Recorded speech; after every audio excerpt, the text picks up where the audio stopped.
La journée africaine des frontières a été célébrée ce vendredi 10 juin 2022 à la frontière Côte d'Ivoire-Ghana. La Commission nationale des frontières de Côte d'Ivoire, KNSI, a organisé conjointement avec celle du Ghana, la journée africaine des frontières ce vendredi 10 juin 2022 à Noé à l'espèce du poste de contrôle de la frontière côté Côte d'Ivoire. L'objectif de la journée l'édition 2022 a été placé sous le thème développement économique et social des zones frontalières et ce, à travers la ratification et la mise en œuvre de la Convention de l'Union africaine sur la coopération transfrontalière dite Convention de Niamey. Initiée par l'Union africaine depuis 2007, cette journée vise à mieux faire connaître le programme Frontières de l'Union africaine et de mettre en lumière les différentes problématiques liées à la gouvernance des espaces frontaliers africains en vue de trouver des solutions. Qu'en est-il de la réouverture des frontières?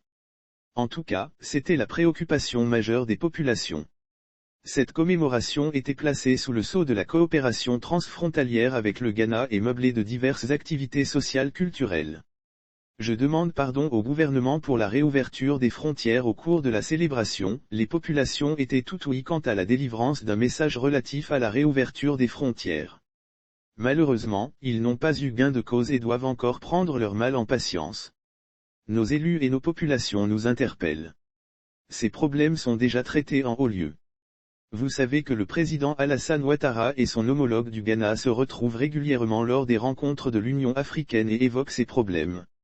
Soyez patients. Peut-être que l'ouverture va aller plus vite qu'on ne l'imagine. Faisons confiance en nos autorités, a indiqué le préfet hors grade, Daouda Ouattara, représentant le Premier ministre, Patrick Achi, président de la Commission nationale des frontières. La réaction des populations à l'issue de la cérémonie, les populations qui avaient placé espoir en l'annonce de la réouverture de la frontière lors de cette activité, en ressortent avec un sentiment mitigé. Je suis heureuse pour les dons qu'on vient de nous faire. Mais je préfère qu'on m'apprenne à pêcher que de me donner le poisson. Ici à Noé, nous les femmes, on ne vit que de commerce, c'est notre unique source de revenus. Ce sont les déplacements en ville qui nous procurent de l'argent. Nous avons pris des prêts avec des microfinances mais nous n'arrivons plus à rembourser. Je demande pardon au gouvernement pour la réouverture des frontières, a plaidé avec insistance Sylvie Kessé, présidente des femmes de Noé.